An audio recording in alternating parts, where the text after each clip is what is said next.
Hello? What the heck? This is a mess. This is actually a mess. Hold on.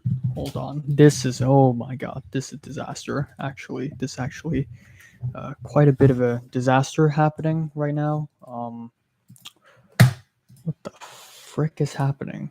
What the frick? What the crap? What frick? What the crap? All right. What the crap?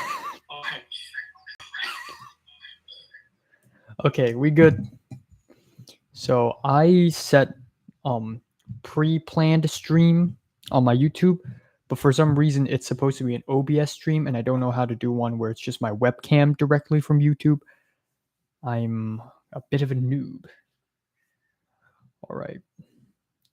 Are you doing well? In and out button? Oh, from my you knew it from my Twitter. Yes, it's bussin'. It's interesting.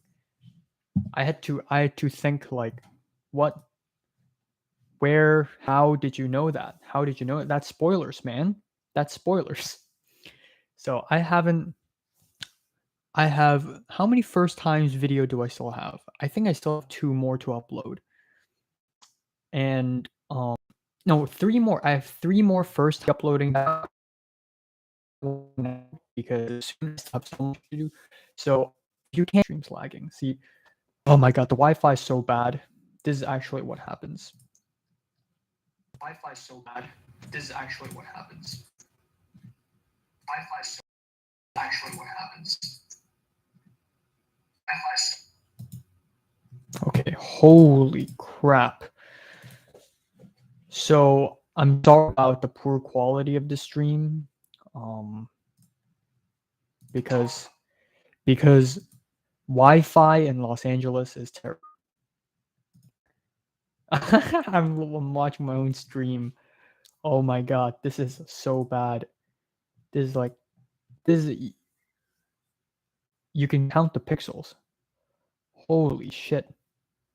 Holy shit. The Wi-Fi is so bad. I don't know why. I don't know why, but the Wi-Fi is just the worst of all time. I've never lived in a place the Wi-Fi is so bad. Oh my god, it's getting worse. Every single place I've been to in LA, every single place I've lived in LA just has terrible Wi-Fi. Aside from the college campus. Like I thought when I went to LA, I thought, okay, come on, like Los Angeles is gonna have awesome Wi-Fi, right? Because it's like in the middle of the world. But no. Okay. I'm sure it'll be better when I return to Hong Kong. I'm sure it'll be better when I return to Hong Kong. Okay.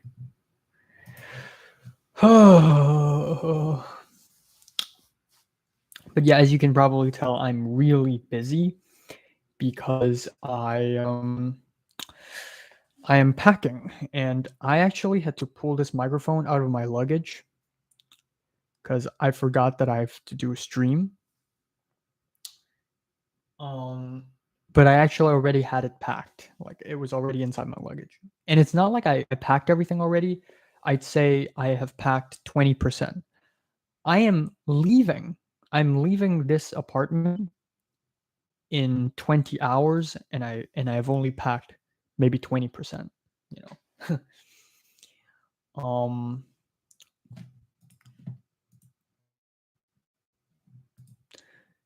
Yeah, ready for new Black Midi. Oh my god, there's so many albums to review. So I just reviewed Wormrot, which is just awesome. And then there's a Kaylee Malone, which is a woman, American woman, an American producer. And there's an album called Human Torch, and it looks like a singer-songwriter album, but actually it's a drone album. Oh my god, I'm gonna review that. That's my next review. I'm gonna review that after I come back to Hong Kong. So I won't be reviewing it like tomorrow or something, because tomorrow I will be on the plane. There's Kaylee Malone. There's Viagra Boys. I haven't reviewed that. There's Ken Carson, and then there's of course the new Black Midi album, LaKaylee 49. Is it 49? 97? Hold on. Oh, 47. Yep. But yeah, and then we have the new Black Midi. We have the new Lizzo album as well, I believe. Even though I'm not super looking forward to it. Even though Lizzo's last album is pretty okay, it's pretty decent. So yeah, Lizzo's new album is going to drop the same day as Black Midi. And then we have Imperial Triumphant a little bit later this month, which is really interesting. And there's also a Hong Kong album of sorts, like some DJ in Hong Kong is dropping an album. I'm going to review that. So that's pretty good. It's a lot of albums to review, man. A lot of albums, a lot of movies, a lot of things to review and do. All right, but anyways, I did a lot of stuff today. I'm really quite busy because I'm packing, but I also went to In-N-Outs today. Good things. I went to In-N-Outs today, and then I spent 1 hour taking a bus ride from my apartment to the airport to do a COVID, and then I spent another hour going back. So that happened, and then I still have tons of stuff to do because there's the album review. There's the I just filmed a video, so tomorrow, hopefully, I will upload a round one summary video where I basically summarized my entire experience here in LA so far in a 40 something minute long duration. So if you're not interested in watching 50 something hours of my vlogs in my main channel or 150 something hours of my vlogs in my channel, by the vlog of my main channel are the condensed versions of the vlogs of my second channel. But if you don't want to watch any of those because it's too long, well, I have a summary video which is 40 something minutes long. But I already tried my best to compress everything because so many stuff happened to me since I've been in LA. Like more stuff had happened to me.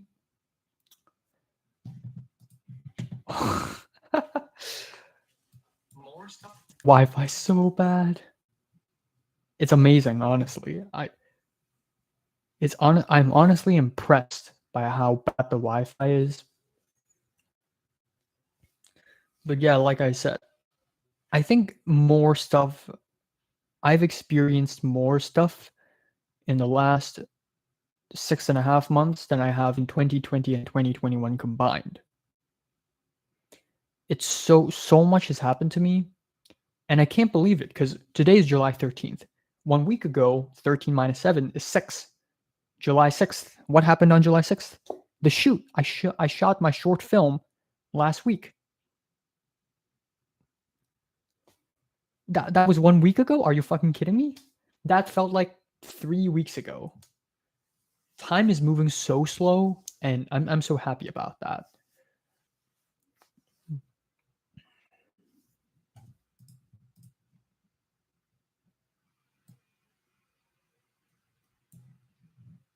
Yeah, okay, it's working. But yeah, time is moving so slow, and so many stuff had happened. July, even though we're not even halfway through July, like a lot has happened to me already. First thing you're gonna do home or want to do? If by home you mean like my actual home after I leave quarantine, um, sleep.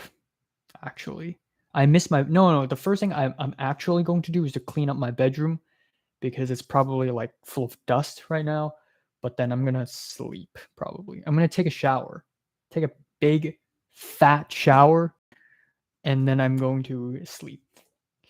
I'm going to turn on the air conditioner. Okay. Oh my god. I want to just the hunger urge to turn on the air conditioner, and the air conditioner is gonna be buzzing, and you can feel like cool air.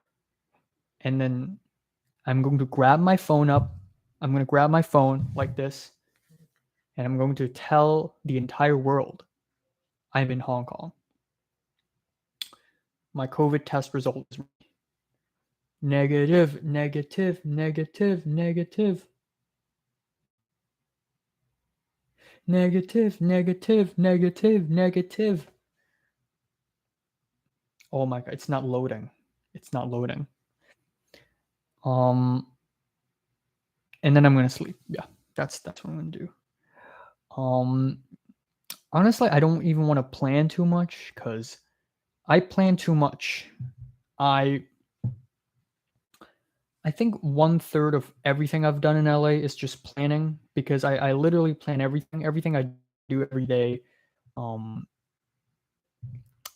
what I eat every single day, and what sort of money, how much money I spend every day, every month. And I don't know. How do I check? What the heck? Is it positive or negative? It doesn't say.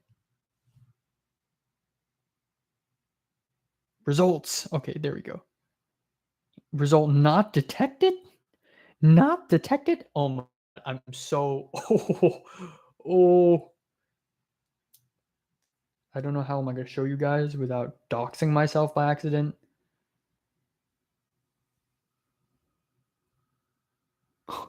Not detected?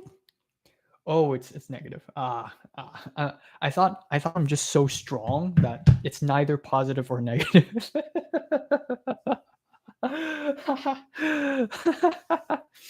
I'm so powerful that it's just like you just can't even detect if there is or isn't COVID. It's just like you just can't because I'm just that powerful. Okay, that's good. Okay, back onto what I'm talking about. I plan too much. I plan too much, and I kind of don't want to plan anything at Ultra Instinct. Yes, I don't want to plan anything. When I go back to Hong Kong, I just want to go insane. Okay, like imagine a maniac running on the streets. The maniac doesn't know where they are going. They just want to run. I kind of want to do that when I go back to Hong Kong. Not running in the streets. I mean, yes, running in the streets. I want to do that. But also I want to just like whatever. I will ask a bunch of people to have lunch and have dinner and just go. I just nonstop binge lunching with to a point of like almost to a point of like impulsiveness, like almost maladaptively lunching with people. Will you be coming back to the States? Yes. I'm not leaving permanently. I should change the title. Of course, I'll be coming back. I'll be coming back in a month. Why is it low definition? Because the Wi-Fi sucks. American Wi-Fi is just something else, man. Or I guess Los Angeles Wi-Fi. And also probably because I'm super far away from the router.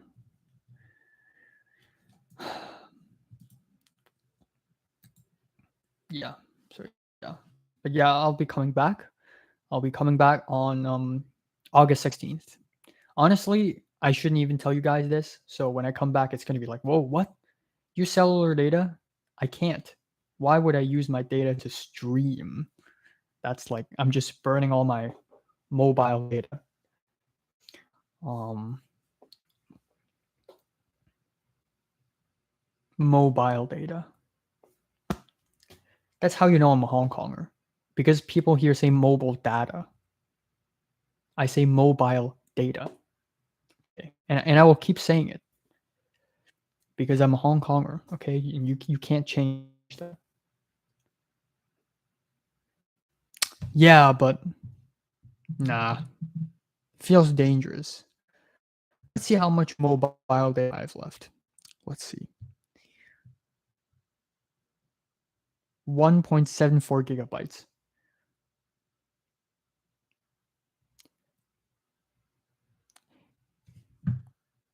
I'll try later. I'm adventurous, but not that adventurous.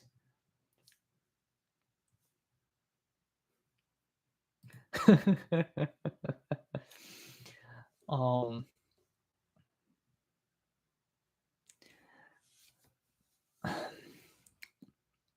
but yeah, I just made a video, super long video, where I basically go over everything I've experienced in LA. Not really LA. I mean, I'm in Santa Monica, which is technically not LA, but to me, it's all LA to me. It doesn't matter. I mean, to me, Yokohama is just part of Tokyo. So, Santa Monica, Alhambra, Monterey Park, whatever, it's all LA. It's the same urban area. It's the same ultra super collection of houses and buildings and streets. It's all LA to me. But yeah, I made a video. I'm going to edit a video where I basically summarize everything I've experienced here in LA. Oh my god, the everything, the housing, the food, the housing, the food, the college, the people I've met, the things I've seen, the people I've been, the people I've met, places I've been to. So yeah, and I think it's really good. I don't know, man. I don't know how to feel right now. Actually, I'm feeling ambivalent feelings. I feel good actually. I feel excited to go back home. You know what? I have to quarantine for 7 days, and I'm actually kind of excited about that because I get to just relax. I mean, not really, because I still have like reviews to do, but I'm just going to just relax and not really. I don't have to go out because when I'm living here right now in LA, I almost go out of my apartment every single day, which is exhausting. I mean, yeah, it's normal because of life, but also it's exhausting because like living is a tiring thing. But I go out every day, and half the time I go out alone just to buy food in the supermarket and like stuff. Remember to bring HDMI cable back to the States, back to Hong Kong. I don't own any HDMI cable right now. Why do I have to bring HDMI cable to the USA? To play movies on the TV? I mean, sounds like a good thing. Actually, when I go back to Hong Kong, I want to buy like movie Blu-rays or DVD. Bring HDMI cable. I don't have one right now. But when I go back to Hong Kong, I want to buy movies, DVDs or Blu-rays, and I want to buy a Blu-ray player so that I can own them. Yeah. If I have enough money, I'm gonna buy some Criterions, and I'm so excited about that. Holy crap.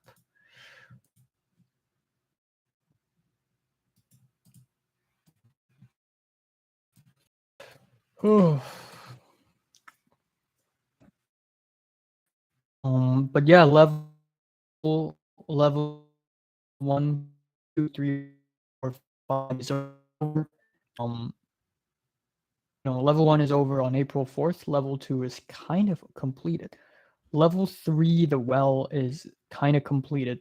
It's not something you complete. It's just something you start and then you never finish it. Level 4 is, I don't know, it's vague, but yeah, I've gained weight. That's cool. And then level 5, I'm oh man, you guys are in for a treat. So I have filmed my short film last week, and I will start editing the short film once I quarantine. But I'm already getting ahead of myself, and I'm already making the poster. And I'm really like busting my ass off with the Photoshop skills. I don't even use Photoshop all that much. Yeah. Expect the short film to come out. I don't know actually, because the USC application date is actually February, I believe. So don't expect it to come out until February next year, I guess.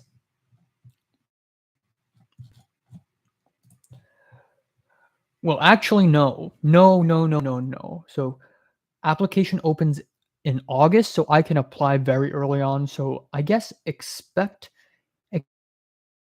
The short, he a crazy ass bitch. He a crazy guy.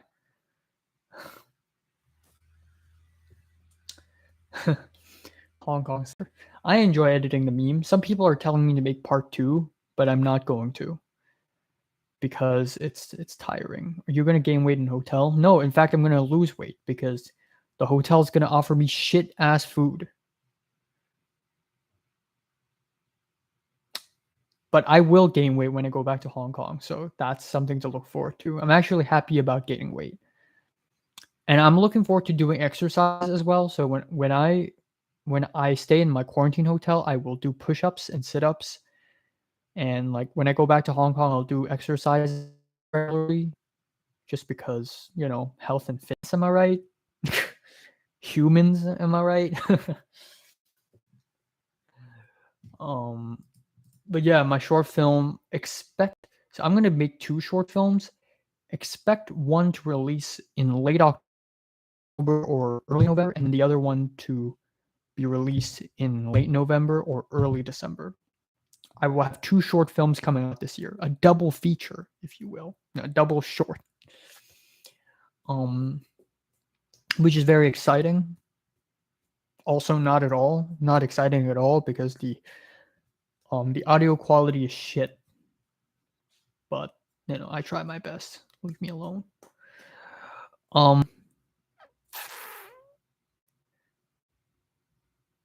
I was actually planning to watch The Empire Strikes Back tonight, but screw it, I'm not gonna do it because I don't have that much time, nor that much energy.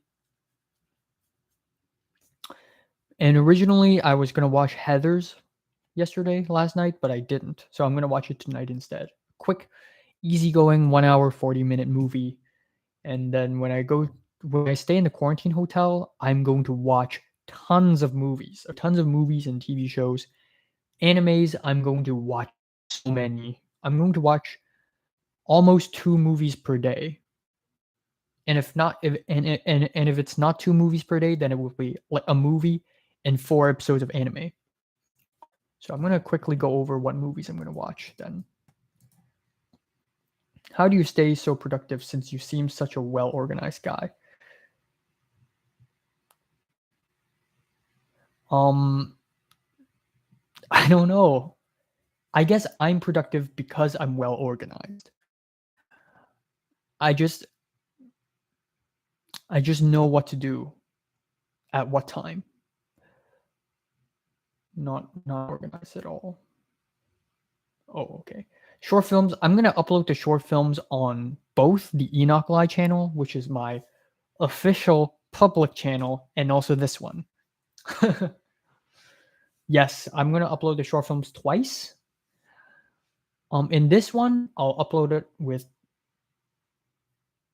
Well, actually, I'll upload my short films with subtitles on both channels. Shit, I just hold on. Did I add subtitles when I just realized it. I just realized something grave. A grave mistake. I think I've made a grave mistake. I think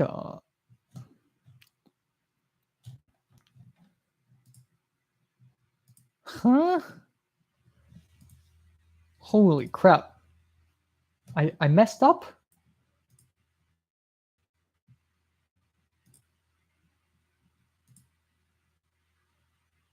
Oh, I didn't. I have subtitles. So I thought I uploaded the short film without subtitles on my Enoch Lie channel. That would be embarrassing. People would watch him and be like people who don't speak Cantonese would watch him and be like, wow, these kids are crazy. I'm going to have both English and Cantonese subtitles for my new short film, or actually only English. Yeah. But yeah, I'll be uploading 2 short films. That's cool. And yeah. Do you speak Mandarin a little bit? not really fluent, but I try my best. 普通话，我说普通话。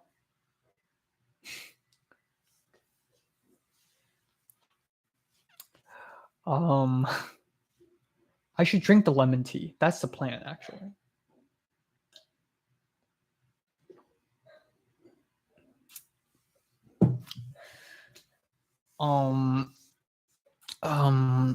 Yeah, my God.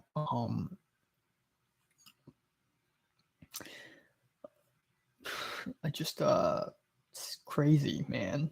Like the stories I'm going to tell. So first of all, when I go back home, my family, they miss me. My family's friends, they also kind of care about me. ¿Puedes hablar algo de español muy bien? No, no bien. Uh, pero yo puedo hablar un poco de español. I already forgot how to say because. ¿Por qué? Porque yo tomé, porque yo tomé una clase de español en mi colegio. Una semestre pasada. Una semestre pasada hace una mes. Yes, 1 month ago. I try my best. Yes, Mexican approved. You know, before I came to LA, I thought about, ooh, what if I like make some Latino friends? Ooh. And I was thinking, like, because a lot of my English is based on people I know, like Captain Markles, Anthony Fantano, Jeremy Johns, Chris Duckman. I copy them a lot. And my Cantonese is taken a lot from my parents and teachers and friends because that is how humans absorb linguistic ability. So I thought to myself, ooh, if I make a Latino friend and I somehow get good at Spanish somehow, like it would really depend on where that friend is from and how my accent will be in Spanish. Which is funny because I do have a Latino friend now. I and Christian went location scouting in Chinatown. Oh, I haven't put that in the vlog yet. Well, actually, I did. There's already a video out. And he's half Mexican, half Ecuadorian. And his mom called him and he's like, oh, I'm with my amigo in Chinatown. And I'm like, oh, he just called me amigo? Friend confirmed. Friendship, social life, holy shit. Yeah, I'm happy. I don't know. I wish. I mean, to be fair, I think if I and Pepper hang out and somebody call Pepper, like, what are you doing? Pepper's probably gonna say, "Oh, I'm with a friend." But I really want to hear her say that, so I'm gonna be like, "Oh my god, friendship confirmed! Holy shit!"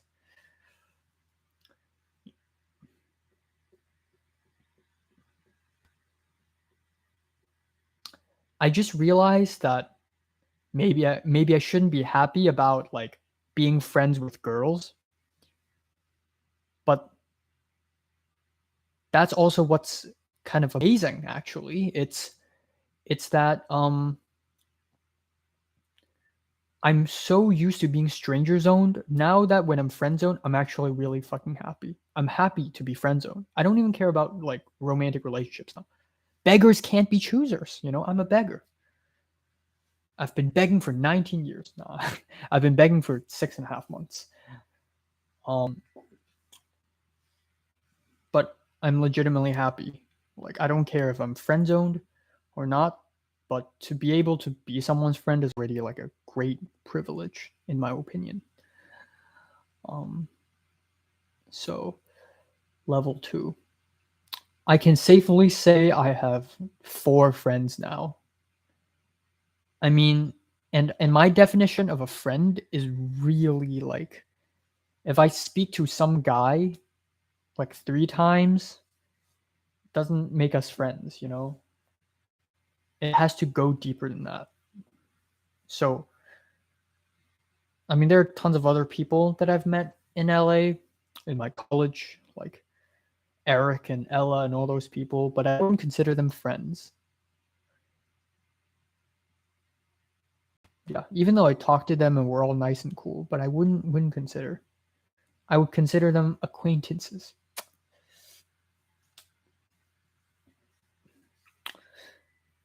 But yeah, where were I? Right, and there's Panaman guy. There's a guy from Panama whose name is Jorge. I've briefly mentioned him.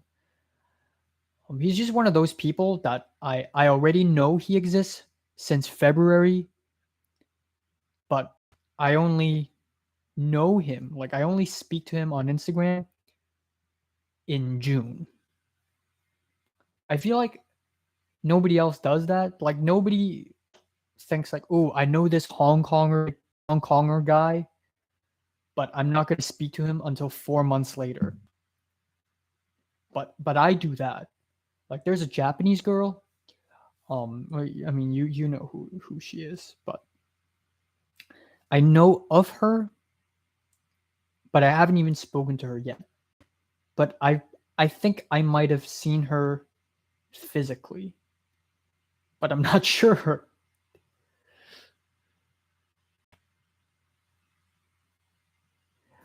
So it's wacky. It's insane, man. Like Los Angeles is an insane place. You live here long enough, and you would start going insane because people like you can just walk on the streets, and then you will run into people you know, and you just start panicking.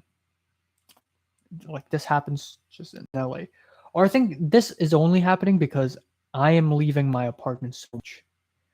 I'm actually out there touching grass and receive sunlight.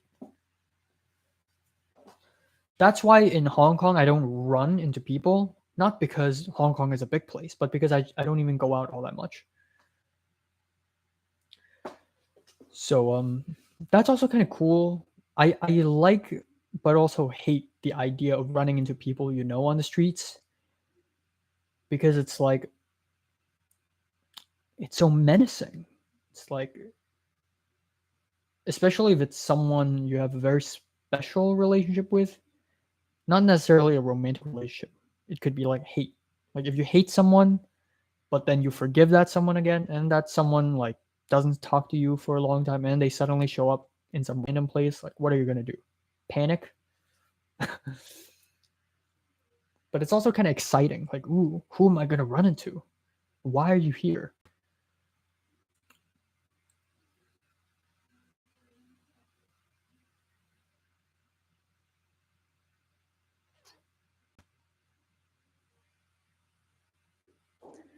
I'm just really excited about just releasing my short film. That Concha dry. It's all right. I wouldn't say dry. It's just bread, you know. It's just bread. It's pretty good. It's fine. It's like pineapple bun. I'm actually surprised how similar concha is to pineapple bun. But yeah. And I actually told Christian, like, oh, it's similar to pineapple bun. And Christian's like, oh, damn, I want to see it. So when I go back to Hong Kong, I'm going to buy something for Christian. Christian is actually the first non-Hong Konger friend I've ever had in my life. He's not a white person, not a black person, a Latino. That's saying a lot. And it's crazy because in LA, having friends of different ethnicities is a really normal thing. Oh, yeah, I have 2 Korean friends, 3 Japanese friends, 4 Chinese friends. I have a friend from Norway. I have a friend from friggin' St. Kitts and Nevis. I have 5 friends from Uzbekistan and 7 from friggin' Volgograd Oblast in Russia or some shit like that. But as a Hong Konger, all my friends are Hong Kongers because like 98% of the people in Hong Kong are Hong Kongers. Of course, there are, especially if you go to an international school, then maybe you're gonna have a Japanese friend or something like that. And also, Thai. Actually, my school is already rather inclusive, given that one of my closest friends ever is Singaporean, but that doesn't mean jack shit because Singaporean isn't an ethnicity. And Mary is half Thai, so that is diversity, baby, diversity, but in a different way. So sometimes Americans would watch like Squid Game, and they're like, "Why are there no black people?" Well, duh, it's Korea, and the fact that they had a Pakistani in Squid Game already means diversity because it represents actual demographic. So if there's a TV show set in Hong Kong, I would like to see some Indonesian characters, Filipino characters, Pakistanis, Thais, Vietnamese. That is diversity. Not the American kind, but the actual kind, you know?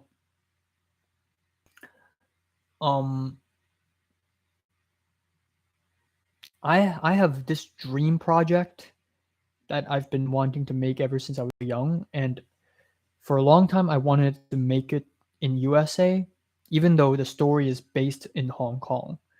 And then I realized that's stupid. It makes zero sense if it's in the USA. So I have to make it in Hong Kong. Then how about the diversity? Well, there already is.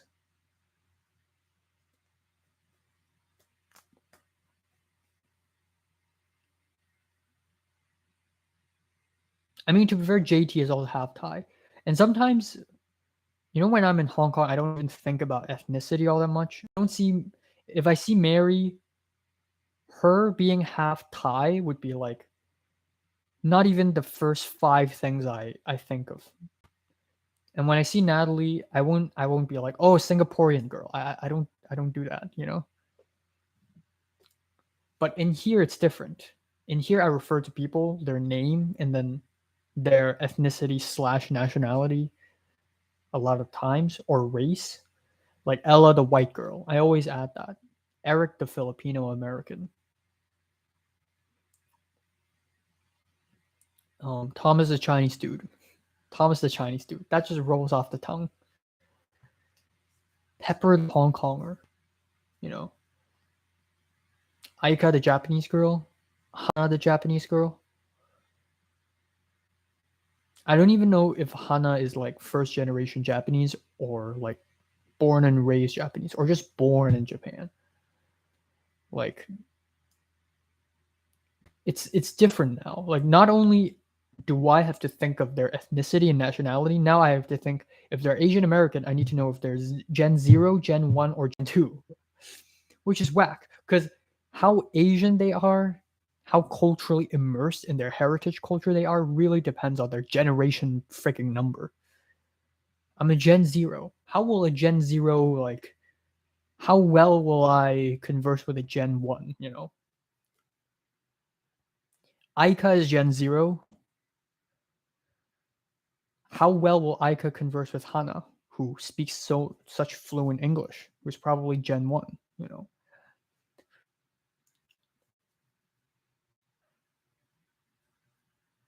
But that's also exactly what's so interesting about immigration patterns. Like West LA, Sawtell is so full of Japanese people.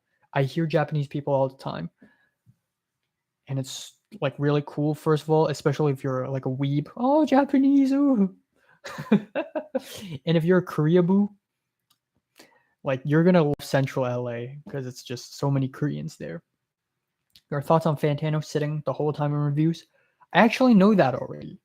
Like a long time ago, maybe 2017, 2018, Fantano was like, oh yeah, I was sitting in a chair. Like he did a room tour or something. So I already knew that. But a lot of new subscribers didn't know. So haha. Noobs. No, I'm just kidding. But I mean, I sit down when I do reviews. I hate standing up and doing reviews. It's just tiring. I like standing up and talking, free association, but I don't like standing up and reviewing. Reviewing is a sit down thing, you know. It's performative. Oh, I really want to grab a lemon tea. So I have so much food to clear. I have so much food in my cabinet and my fridge. I need to clear them. I've Ben and Jerry's ice cream in the fridge. I went to Target last week and I just saw this ice cream in the fridge and I'm like, oh, fine, I'll buy it. Best dish you have cooked for yourself living in LA? I have no idea. The best meals I've had are the ones that I didn't cook. Because the ones I cook, while they're not that bad, they're also very mediocre. I guess the best, they're not even like dishes. So whenever I cook meal, it's separated into 3 parts: starch, vegetables, and meat. Always 3 parts. So I think like this. So I think, okay, tonight's meat, chicken. Tonight's vegetable, salad. Tonight, pasta. Or it could be beef, cabbage, rice. You know, it's different. It could be fish, cabbage, rice. It's a 3-thing combo. But I think the best stuff I've cooked is probably the steak. I really like the steak I cooked. I mean, it's easy. It's just like, you know.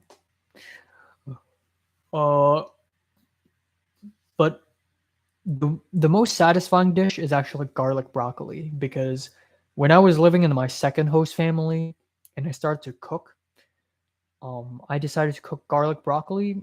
And the way Americans prepare broccoli, they boil it and that's it. And they give you boiled, soft, scrawny, stinky, smelly ass broccoli. Of course, kids are going to hate it because it's stinky. But the actual good way of preparing broccoli is to, first of all, hot water, boil the water, and quick boil the broccoli, just very quickly. And then you fry it with garlic. You add the garlic into the wok first, because you usually fry it with wok, but now I have pans. That's okay. You add garlic in the pan first. You add oil and garlic. Fry it so that the oil is infused with the flavor of garlic, and then you add the broccoli, and then salt and pepper, and then mwah. Part 2 Hong Kong Slander. How many Stanley Kubrick films have you seen? Honestly, I haven't even seen that many. I mean, I've seen The Shining, the first one I watched. A Clockwork Orange, I think, is the second one I watched. I've seen The Killing, which is a very old one, a film noir, 1956. And then I've seen Barry Lyndon, and I think that's it. I think I've seen 4. I think I've only seen 4. I've seen Barry Lyndon, and my favorite so far is probably Barry Lyndon. Barry Lyndon is my favorite Kubrick film so far. I watched the first 20 minutes of 2001, but I'm like, okay, now is not the time, because that was a real long time ago when I was young. So I knew that I will not be able to appreciate it as much as I would if I'm older. So I'm just waiting for the right time, and I also need to see it in the big screen. So when I come back to LA, I'm gonna look if there are any like screenings of 2001: A Space Odyssey, and then I'm gonna go there. I'm waiting for the big screen. There's so many movies that I haven't watched simply because I don't want to watch it on my laptop.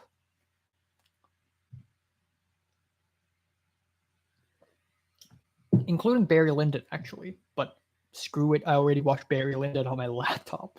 I should watch it on the big screen. It's probably way more beautiful on the big screen. Honestly, Barry Lyndon's one of the most beautiful films I've seen. It's just so the lighting, the production is, oh my god, the production design is just oh. Like if you want to study production design, Barry Lyndon is like your Bible, basically. Barry Lyndon, The Holy Mountain, Ran.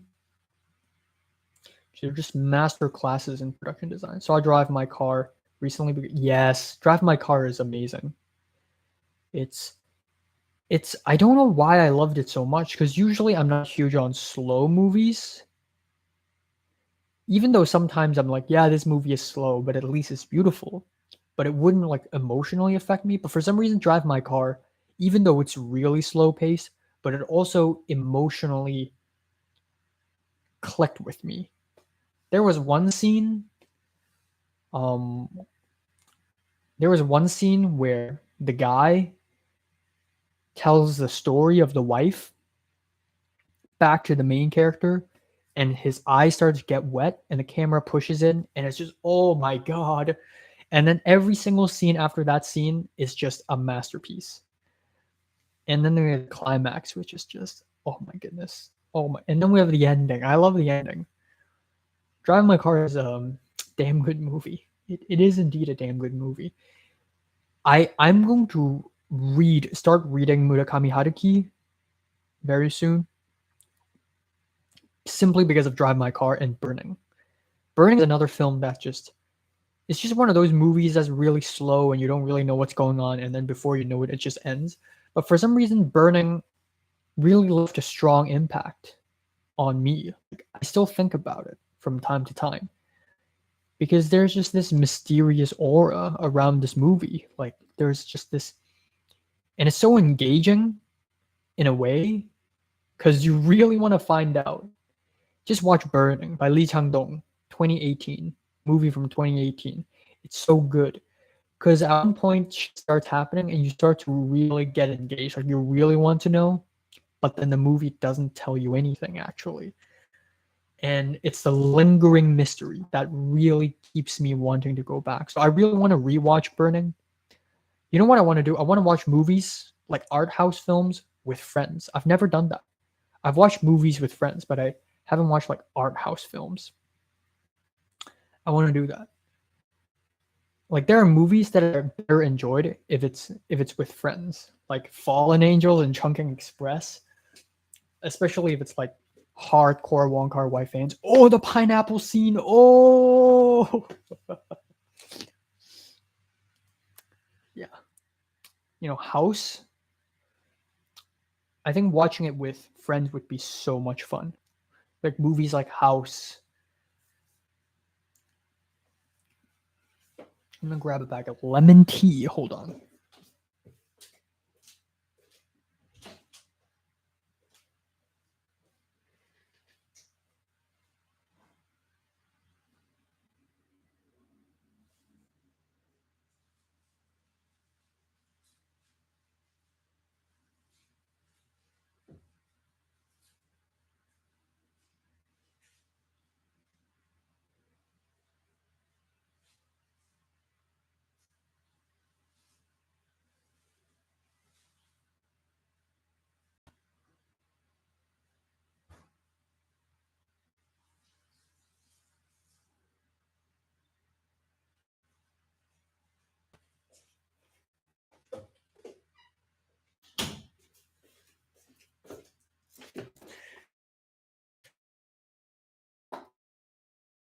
I'm gonna.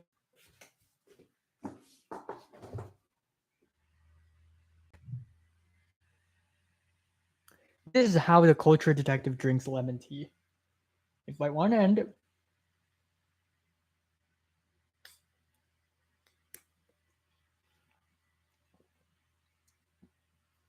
Oh man. Debating to rewatch Sonny Boy, since I saw the first two episodes and was just kind of a bit indifferent, but I always come back to a review of. I don't know. I guess Sonny Boy is not for everyone because it's art house, and I didn't even know. I think part of the reason why I enjoy it so much is because when I started watching Sonny Boy, I thought it's just going to be some teenage mystery movie, anime. and then it just completely shatters that expectation and completely just destroys everything. And I'm like, whoa, what? And it just went from an 8 out of 10 to a 9. And then after episode like 7, I'm like, okay, it's a 10. And it's so good. And even now, I still listen to Sonny Boy music soundtrack from time to time.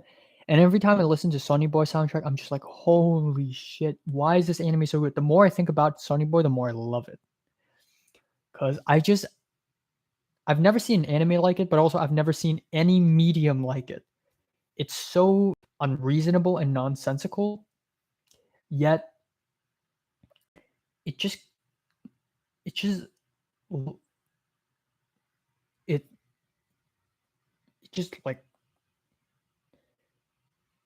it distills hollowness and emptiness into your brain in the most poetic way possible. It it's just yeah. Yeah, Didi no Bete is another movie that's really interesting to me. What do you mean you're leaving? Yes, I'm leaving. I'm going back to Hong Kong for 1 month, and then I'll come back again because you can never leave LA. um, yeah, Didi Shoes is a really special movie for me because I have a special relationship with teen movies. I hate teen movies because they always suck, but not because I hate the genre. I love the genre, in fact. So I've been really wanting to watch a teen movie that really hit hard, and I think DJ Shushu does that exactly. And I wouldn't say it's that relatable, but honestly, it's not that unrelatable either. Like I find All About DJ Shushu more relatable than like 13 Reasons Why or Riverdale or Euphoria. Euphoria is not relatable to me at all. I watched Euphoria and I'm like, what the fuck? Maybe to an American, maybe to a certain group of Americans, maybe Euphoria is relatable with all the partying and sex and drugs, but I have never taken any drugs before. I've never like none of the shit in Euphoria just can relate to me, but Didi Shushu does. And I think that's because Japanese culture is more similar to Hong Kong culture. I think it is very much a culture thing. Thank you. Arigato gozaimashita.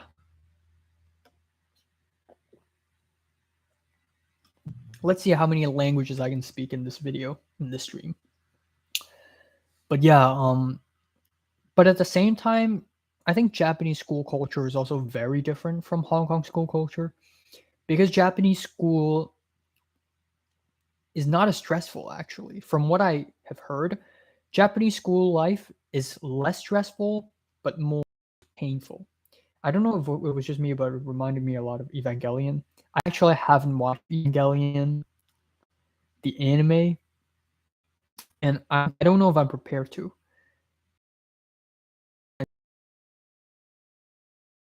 I have a feeling that Evangelion will emotionally destroy me. So I have to watch it at a time where I don't have much to do. Because if I had college and I watch Evangelion and then I get super sad, then it's going to mess up my grades. I actually didn't review 3.0 1.0. But yeah, I'll be watching Evangelion later in the summer, and then I'll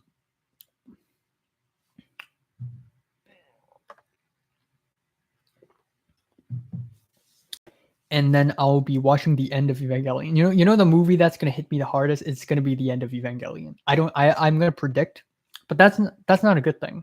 To have high hopes for a movie, because sometimes you just like expect too much from a movie.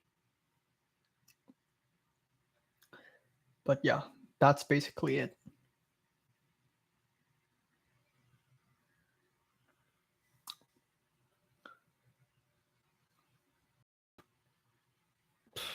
There's so many movies to watch. Holy crap. My watch list is so stacked. I have so many movies on my watch list. And also so many animes to watch as well. Okay, so I'm just going to talk about what I'm going to watch over quarantine. So I'm going to watch Heathers tonight. I'm going to watch The Empire Strikes Back after I get back. The Departed by Martin Scorsese. Tall Girl 2. I haven't watched Tall Girl 1. I'm going to watch Tall Girl 2. Flowers of Shanghai. Woman in the Dunes. Morbius. The new Taiwanese movie Incantation. Ferris Weller's Day Off. And I'm going to watch Spy Family. And I'm going to start watching K-drama, Hotel Del Luna, maybe. Portrait of a Lady on Fire, and Happy Together. I'm going to watch it when I go back to my original apartment. And then in the cinema, I'm going to watch Broker and Decision to Leave. And then at the end of the month, I'm going to watch Kagemusha by Kurosawa. Have you had any good Mexican food while in LA? I've had Mexican food. I don't know if you would call them good or not. I enjoy it. So I had Taco Bell and I like it, even though it's not like authentic Mexican food. Nah, I went to a restaurant very early on in January. The night my mom and my aunt left me, there's a restaurant that is sort of like a California-sized Mexican food, and it's pretty good. But yeah, aside from that, I've tried Mexican fast food, like Mexican, Americanized Mexican fast food. Taco Bell isn't food. But I enjoyed it. The first time I had Taco Bell, I actually thought it's pretty good. Maybe it's because I haven't tried it before and I had like super low expectations.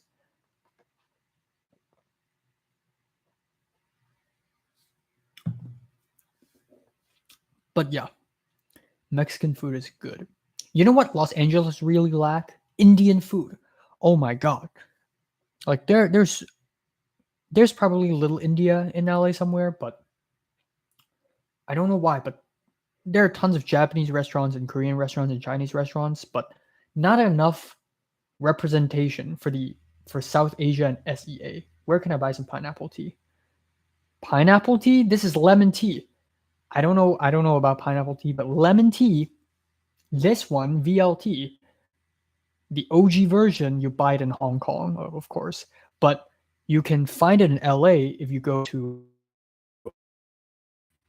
the east side. If you want Monterey Park or Alhambra, you can find these, but it's a different package.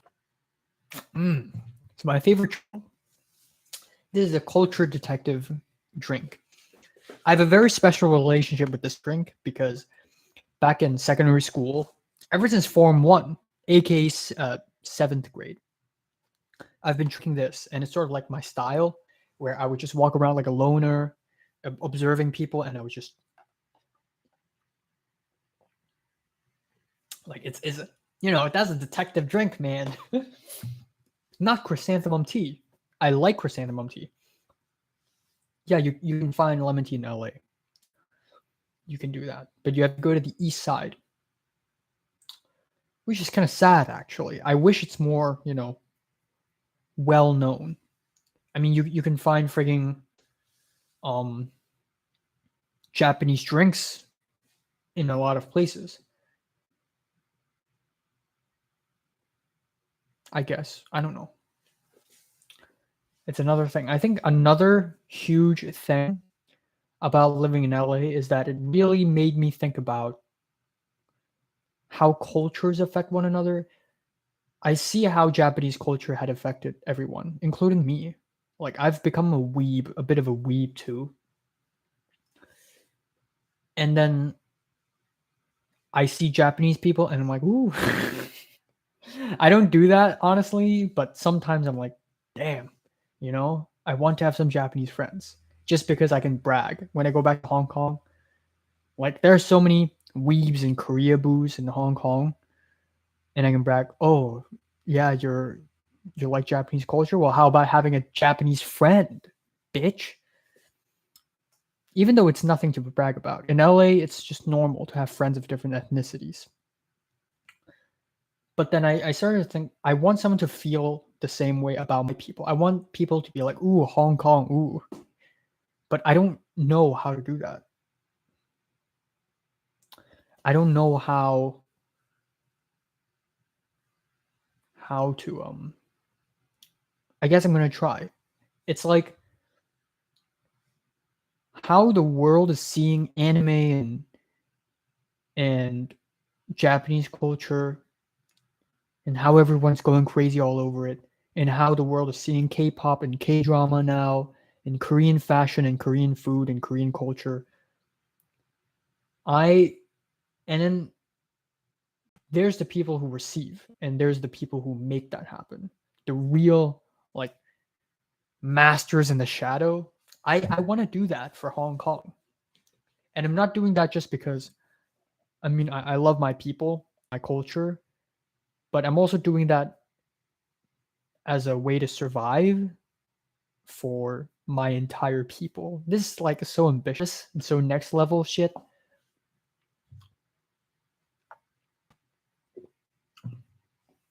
Honestly, I think artists from all around the world should also have this responsibility of, you know, maybe putting your country out there and putting your culture out there and promoting your own culture because honestly Hong Kong culture isn't even like the most extinct, the most dying culture out there. It's nowhere near the most extinct culture out there. Like there are so many smaller cultures like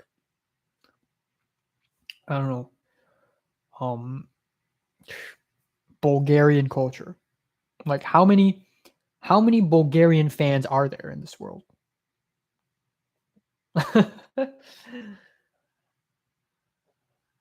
Hong Kong is already doing pretty well. Like at some point people just sometimes people like make these um like Hong Kong Express, like ooh, these billboards and the streets, wow, fancy neon signs and all that stuff. And you know, there are Twitter accounts that post like cool East Asian photos, like a hot Japanese girl, like kind of emo, kind of a cosplay, like a small girl holding a big gun, something like that. And sometimes like it would be a Hong Konger post, which is like, yes.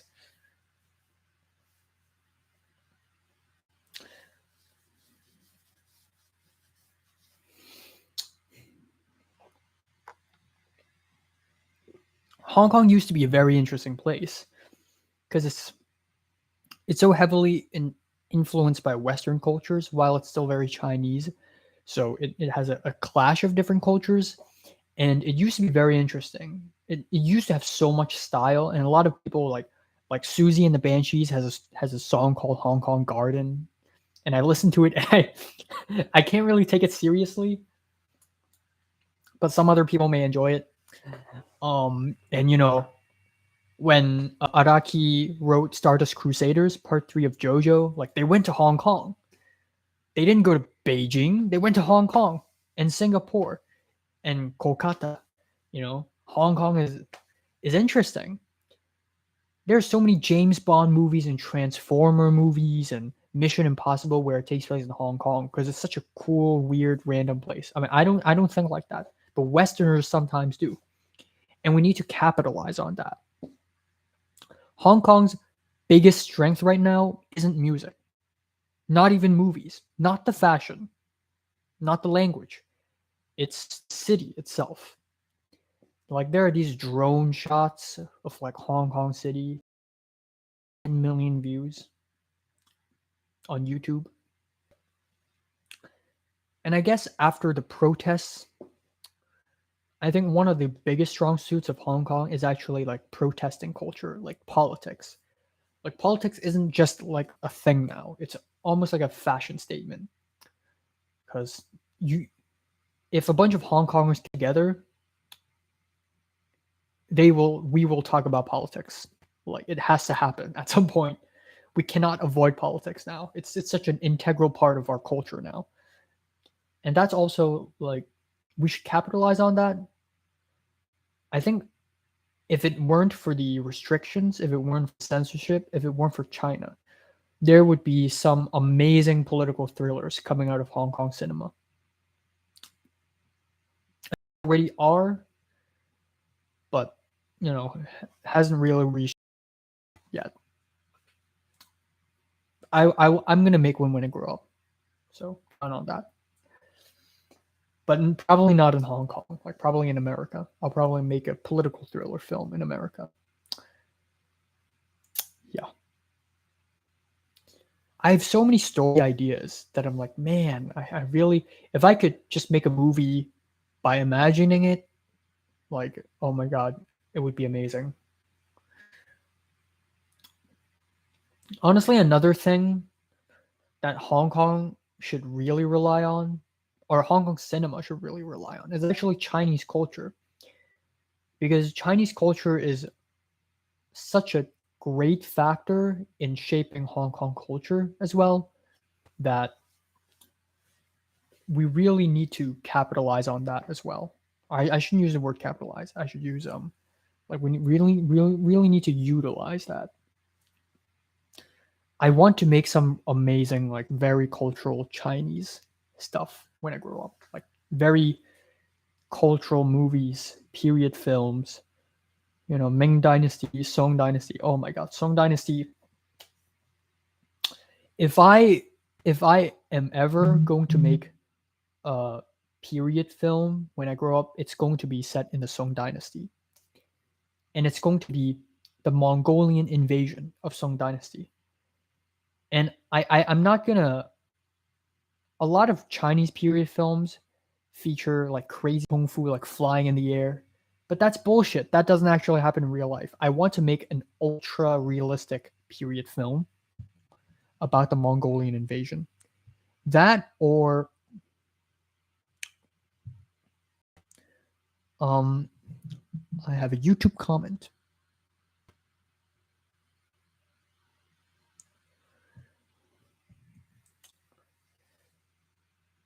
From the West, like Dream Punk.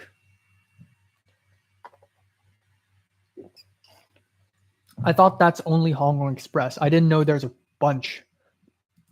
I didn't know there's a bunch of Hong Kong centered bands.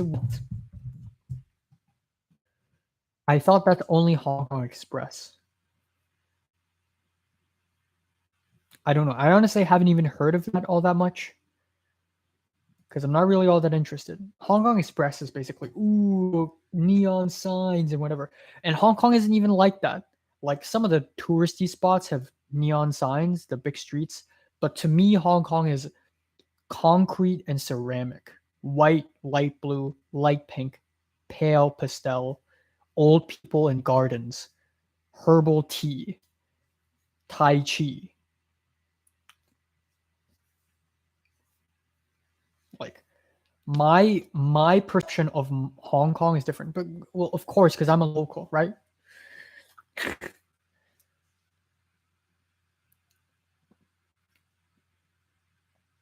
Like sometimes I think to myself, what I have experienced is not Hong Kong enough because I haven't really like been to that many places in Hong Kong and seen that many movies from Hong Kong and watch and listen to that many music in Hong Kong. But then at the same time, that's wrong because simply because I am from Hong Kong, what I've experienced automatically is the Hong Kong experience. It's part of the experience. So it doesn't matter I experience it only matters what is experienced by me, if that makes sense. So I'm not taking the active part. The world, my environment is taking the active part. I am only the subject of my environment, if that makes sense.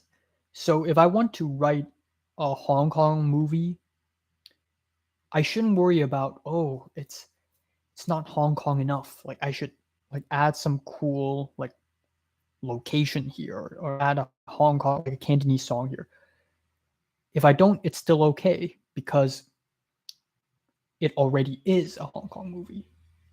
Because I'm taking a passive role. My environment is active. kind of abstract, but you get the idea.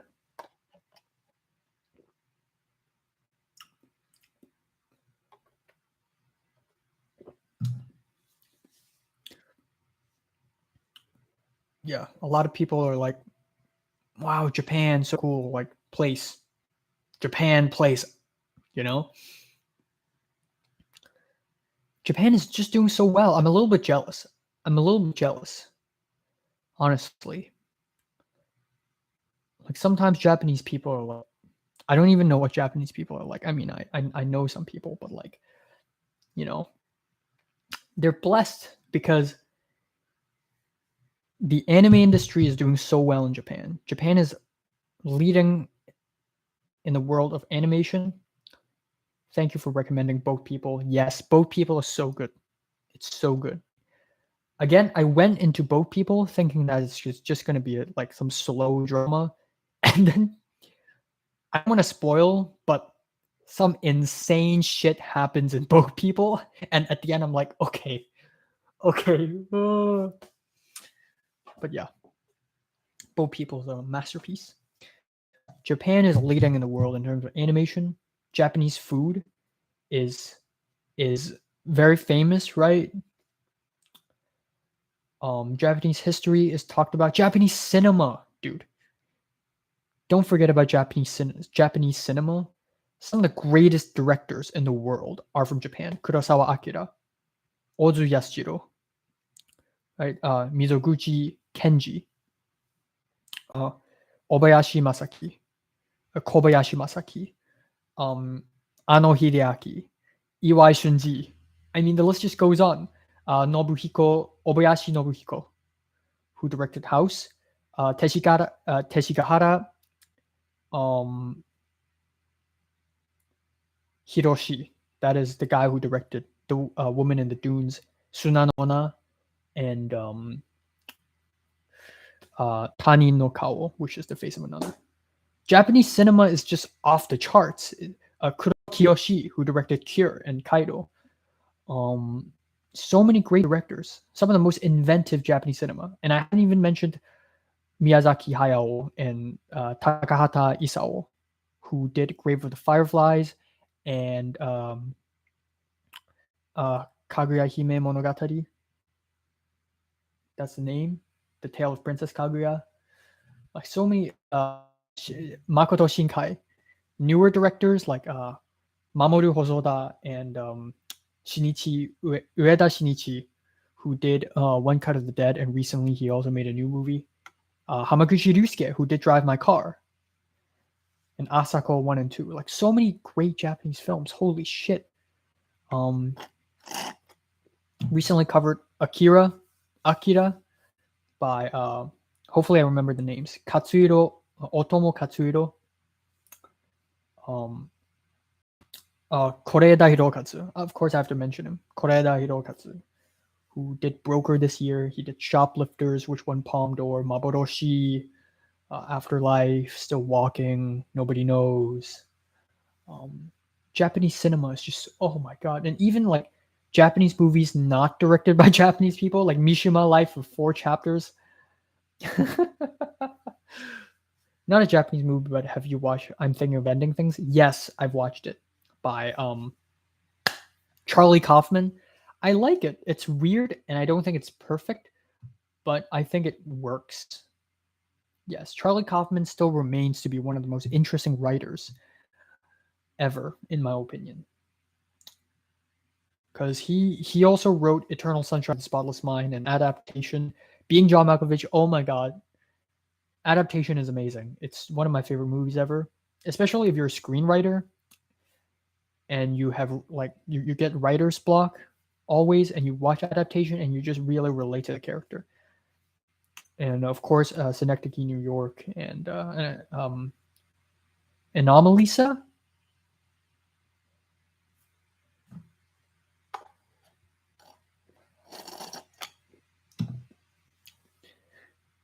I'm surprised I'm Thinking of Ending Things is not like an A24 film or something, because it very much has that A24 vibe to it.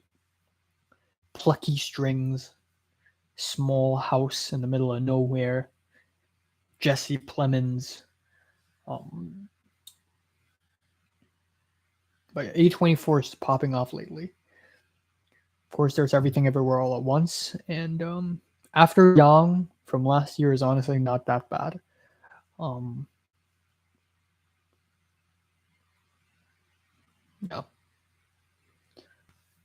I and some people from film class were just discussing like, man, A24 peaked in 2017 and 2018 with the Florida Project and Hereditary, Ex Machina, but like they're still popping off right now.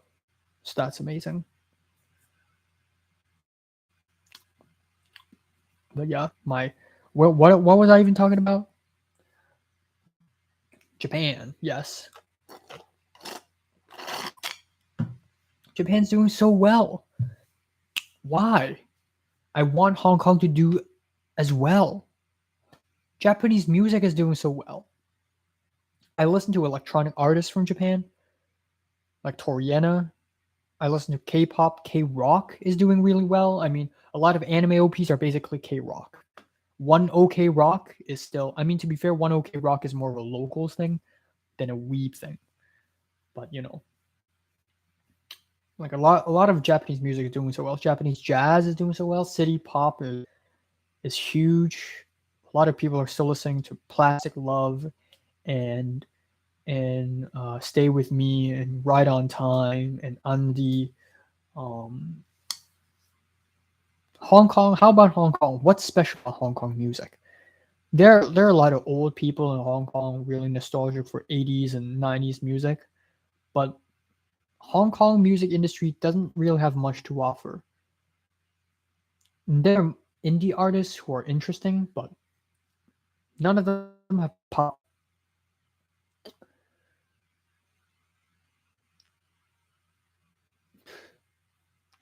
I think it's partially because, I mean, of course, there's a political aspect of it, but also, yeah, Hong Kong need their own windmill scene. That's so true. Hong Kong needs to have their own like Black Country New Road,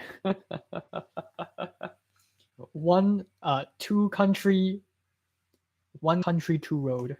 That's the name of the band.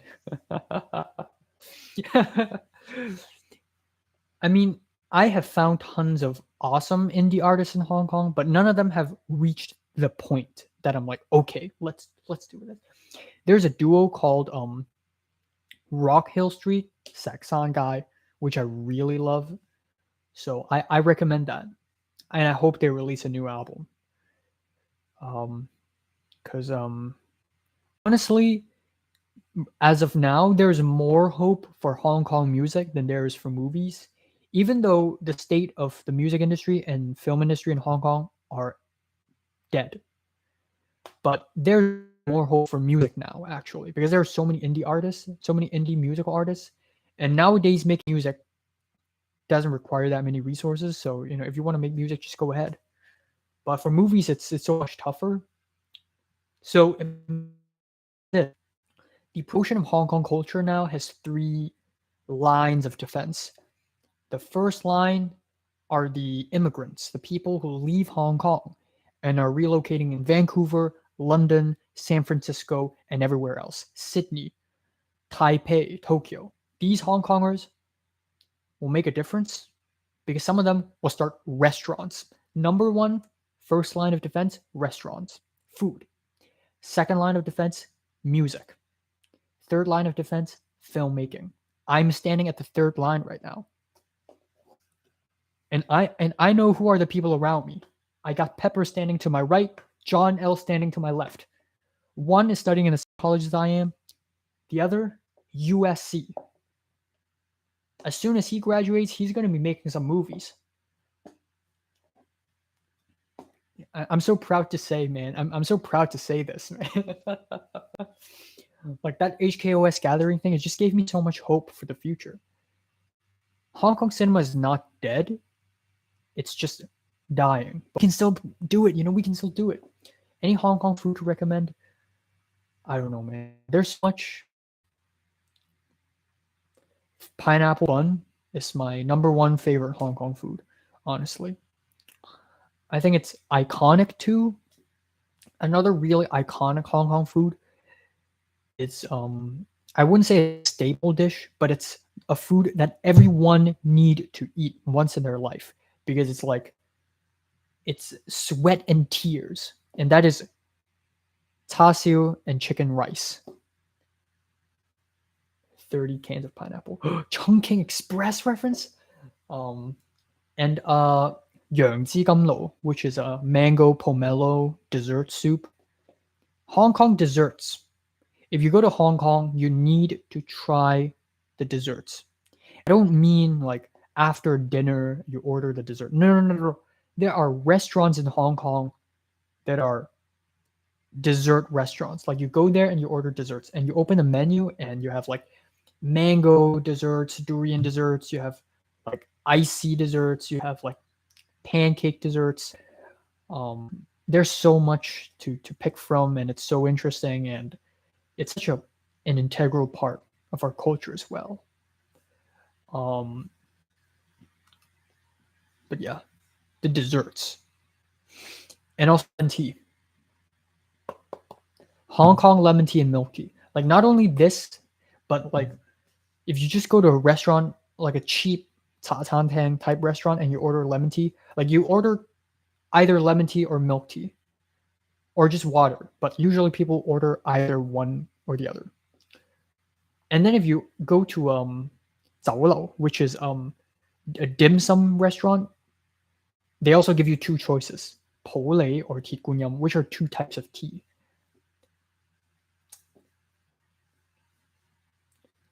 So yeah, milk tea. Milk tea is definitely something you need to try as well. Hong Kong milk tea.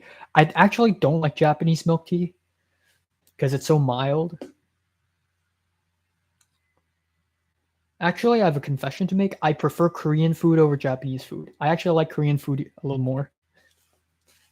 Even though I love Japanese food. But the Japanese food I love are not like the usual basic Japanese foods. Because of course I like sushi, but like yakitori and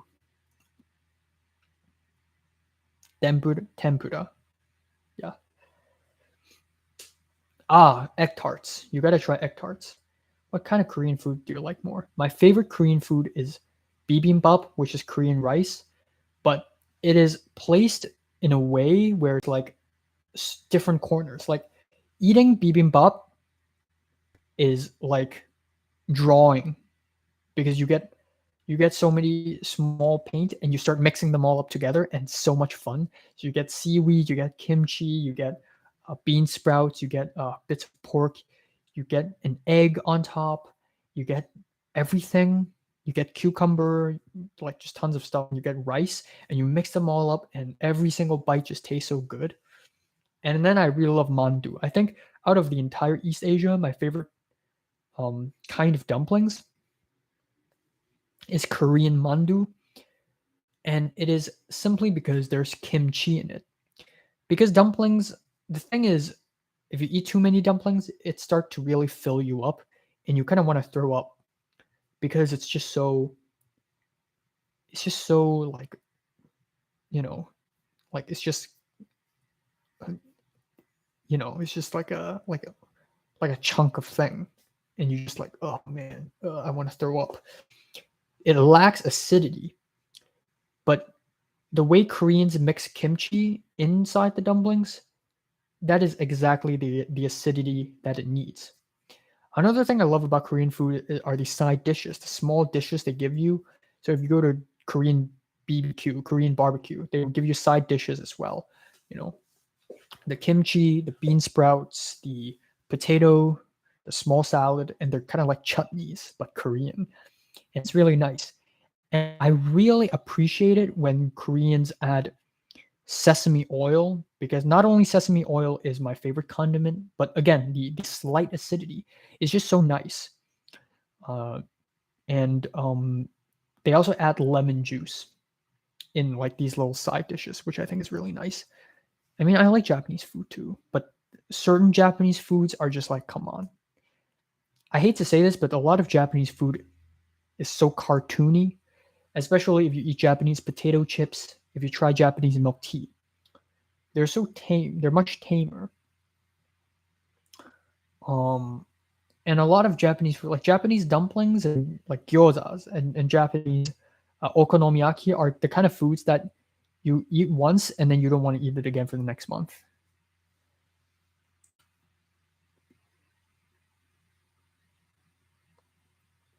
But yeah. But yeah, it's also really impressive how Korean culture has risen. And it's such a recent thing. It's like a late 2010s thing. A lot of K dramas, a lot of K dramas the West know only came out in the late 2010s. Like Kingdom and like Hotel Del Luna and Crash Landing on You and whatever. And of course recently we got Squid Game, but you know, it's very much a late 2010s thing. Same goes with K-pop. It's just so crazy how they just blew up. I think it's because of the Korean War and how American influence Korean culture is, South Korean culture is. So pudolge is like army noodles, where it's basically like instant noodles and kimchi and American cheese and spam, aka luncheon meat, is very much Americanized. But that's also what makes Korean culture so palatable to the West. You get the Korean War, you get the rooftop Koreans in LA, and then Americans start to be like, oh my god, Korean culture, it's interesting.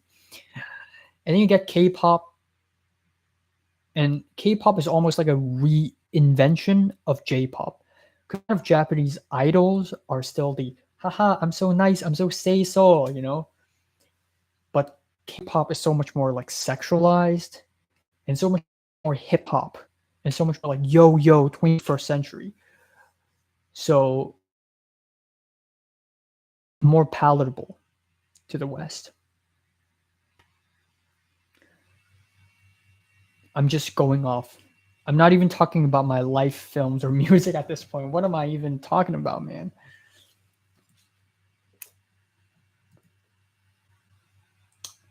And Korean cinema is doing so well as well. Like Park Chan-wook, Bong Joon-ho, Lee Chang-dong, Kim Ki-duk, rest in peace. I wish Hong Kong has the same treatment. Has there ever been a Hong Kong film that had won Palme d'Or? No. That needs to change. I mean, to be fair, there are tons of Hong Kong directors that need more recognition, like An Hu and Stanley Kwan. Like, they don't get enough promotion because the Chinese government and the Hong Kong government had never really given a shit about Hong Kong cinema. But I think more importantly, Hong Kong education, two things: education and journalism that exposes the cinema and music. And Hong Kong lacks competition. Competition generates production.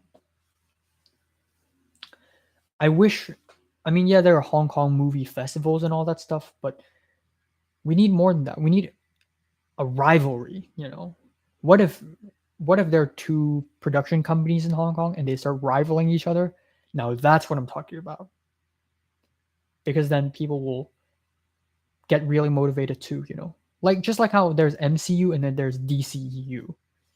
And now like DCEU is trying to not surpass MCU given how powerful MCU is already, but DCU still tries to make stuff happen. I'm just really going off. I'm really tired.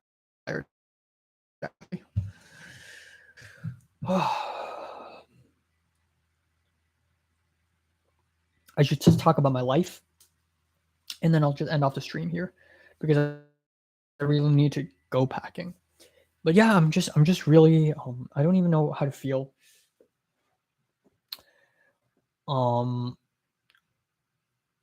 Honestly, when I grow up, I don't want to make mainstream movies, nor do I want to make super art house movies. I want to find a middle ground. the same way Pong Joon-ho found a middle ground with Memories of Murder and Parasite and Mother. I want to find a middle ground. So sort of like Tarantino, but of course like nothing like Tarantino. I feel like Tarantino style is almost the opposite of what I'm going for. Or like Jean-Luc Godard as well. Because it's too much fun. I mean, not real. I mean, I like fun cinema, but I guess Tarantino films are too like unserious for me. I like to make super serious cinema. But that's also fun, you know. So like Park Chan-wook basically, you know. So when I grow up, I want to make movies that are kind of artsy but also accessible, which is going to be tough. I'll try. Yeah.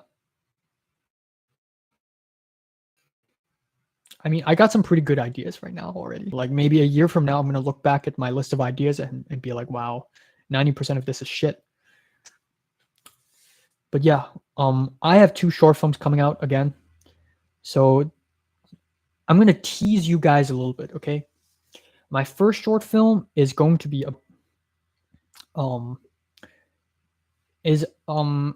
of a psychological drama, kind of artsy psychological drama about an immigrant from Hong Kong now living in LA who really misses home. And he encounters a strange old man. And the second short film, which I haven't even made, is about a guy being hungry, but it is a psychological thriller almost. And it's 2 minutes long.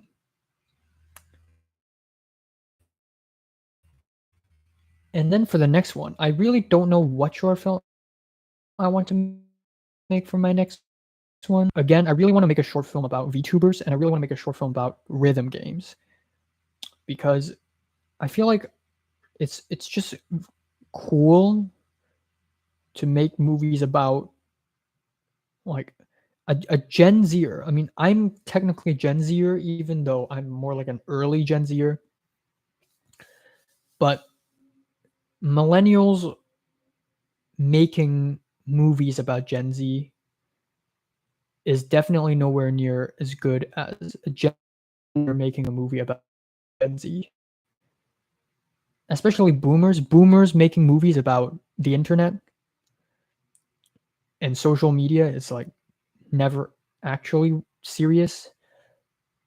But I want to actually incorporate social media into my short films if I can. Like literally part of the plot, not like, you know, social media kills people or some shit like that. Because it affects too. Like Instagram made me sad.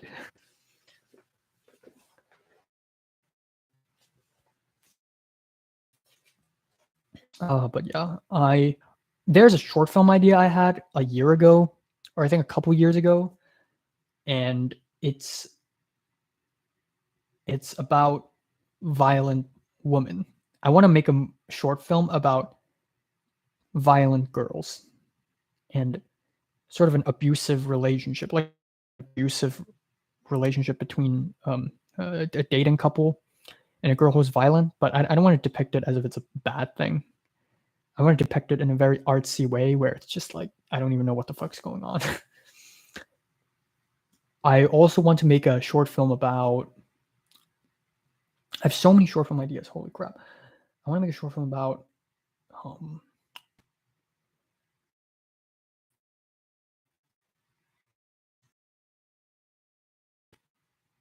If I explain it now, it would sound insane. So I'm not going to talk about it. But it involves.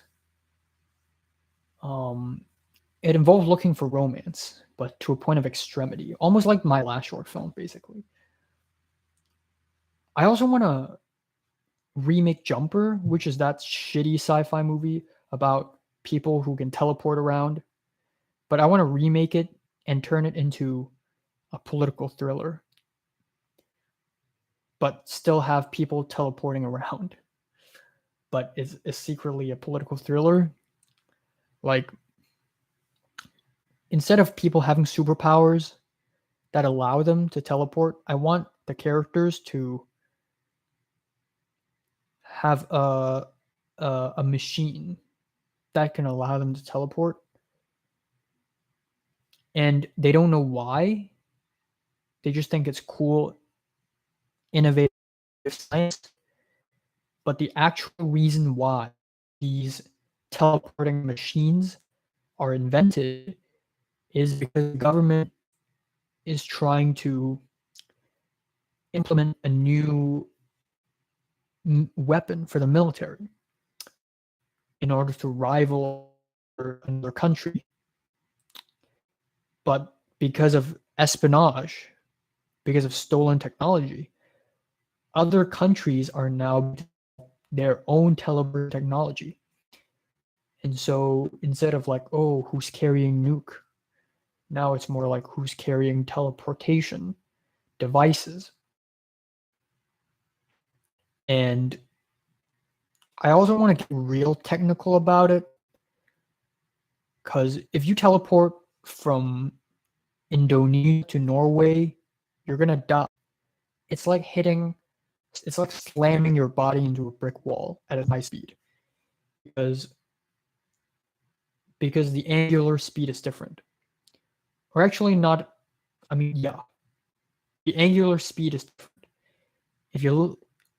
If you live on the equator versus if you live near the North Pole or the South Pole, your angular speed is going to be different because you're so far away from the center of the Earth, the axis of the Earth. Yeah, primer. That's what I'm trying to do, actually. Like, I want to really. There's a video essay on YouTube by Thomas Flight, I believe, which is about how science is seldom incorporated into movies. I hate that. I want movies to be more scientific, and especially American movies, because a lot of Americans are like, ooh, science is for nerds. But no, science is cool. And also, I want teleportation and not time travel, even though I want to incorporate time travel, but teleportation is so underrated. And the logistics of teleportation isn't even that crazy. Time travel is crazier than teleportation. Teleportation actually works better than time travel. And there are physics in time travel. Like, depending on your latitude and longitude, it really like depends. I really want characters to straight up pull out a blackboard and actually calculate like the angular speed and like how the teleportation process is going to happen, and all the stuff. I also have another like idea, like a TV show idea that I'm not going to talk about right now, but it involves dreams, and I want to actually consult neurologists. Yeah. Science is cool, but yeah, teleportation is definitely a really cool idea. And yeah.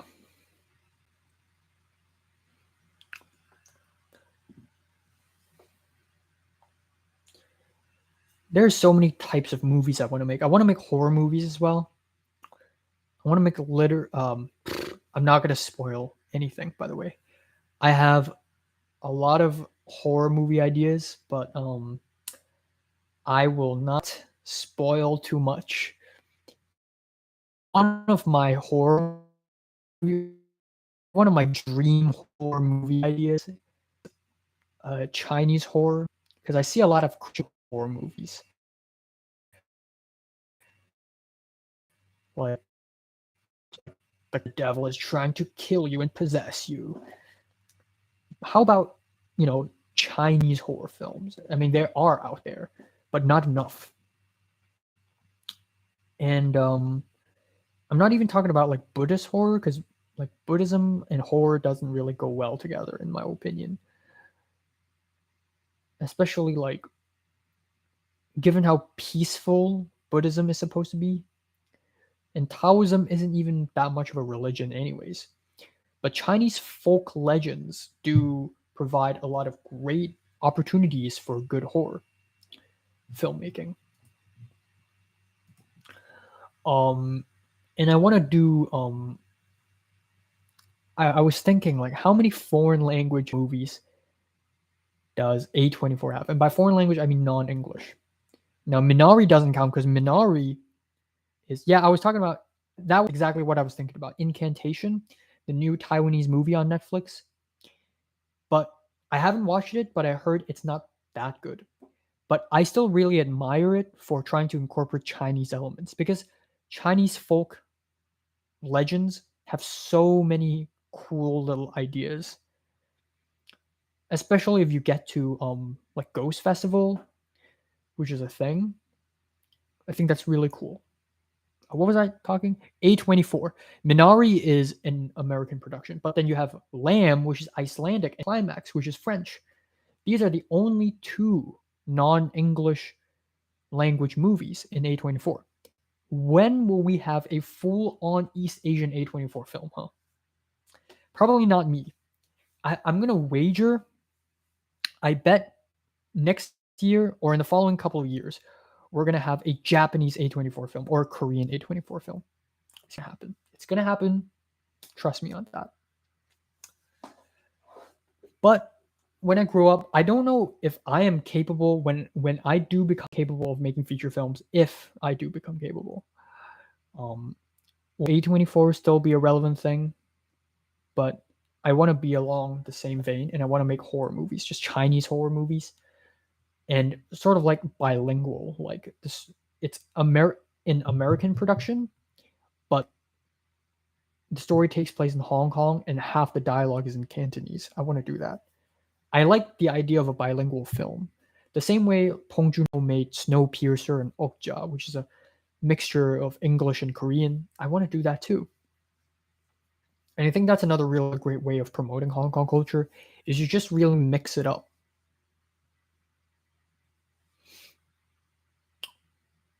Yeah. But yeah, Chinese horror stories. Um, I I don't know, man. I don't know. It's tough because I have to balance between like scaring people, but also making something artsy. They're not mutually exclusive, nor are they completely the same at all. Like there are movies that are not even that scary, but they're just amazing horror films. And there are movies that are super scary and I like it, but they're not like that artsy or anything. Like Shudder, that Thai horror movie, man, I love that movie because it made me really scared. But if you think about it, the story is kind of lame, but I still enjoy it, you know? So I kind of need to find a balance between that. And another thing is, I try to take inspiration from like something that's legitimately scary. I don't want to do like, ooh, ghosts, oh, zombies. I hate zombie and vampire horror films because they're not even scary anymore. Like they're scary in the 1930s, okay? But they're not scary now. So I look at the works of Ito Junzi and I try to understand the fundamentals of what makes a story scary, you know? I high key want to adapt Junji Ito into a short film like Tomie, but in my way, in an artsy way, you know? Anime and manga adaptations usually suck ass. So instead of trying to really commit to it, I just want to adapt it and interpret it in a cinematic format, you know? Yeah. And I also really like I like that I like to make horror movies and thriller films because Hong Kong cinema is so satirized by romance and comedy. Comedy is the biggest genre in Hong Kong. Hong Kongers love laughing because, you know, Hong Kongers love to laugh pain away, but I don't, you know. I mean, I do, but I don't. And it's a good thing because John L., the guy who is studying USC right now, studying film, he's into romance. I told him I'm into thriller and horror, and that's a good thing. A difference is a good thing, because now we have like variety. But at the end of the day, I feel like Hong Kong is just too saturized by romance and comedy. It needs more horror. It needs more drama. It needs, well, more horror, more thriller. And not just like cops versus criminals thriller. Those are like cliche as hell. I'm talking political thrillers, psychological thrillers. I'm talking about yeah, just these two. I'm talking about other thrillers, you know. Yeah.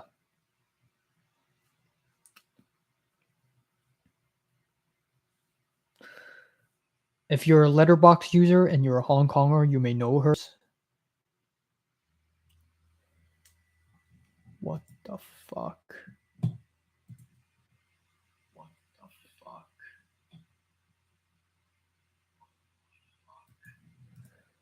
Okay.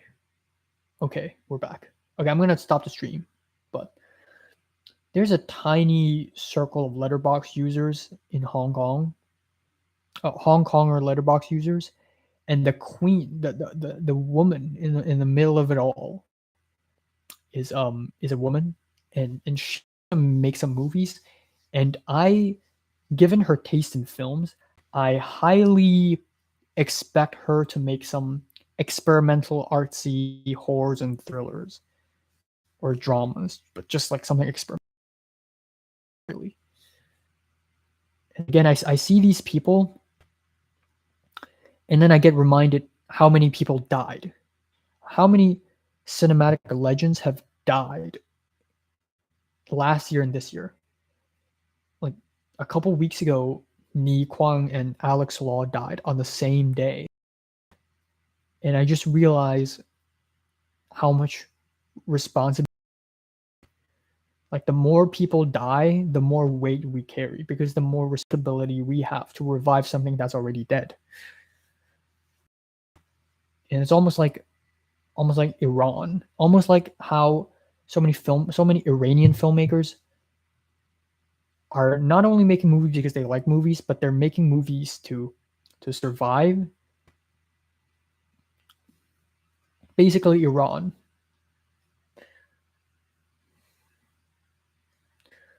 But yeah, it's real heavy shit. But yeah, who knows? Who knows?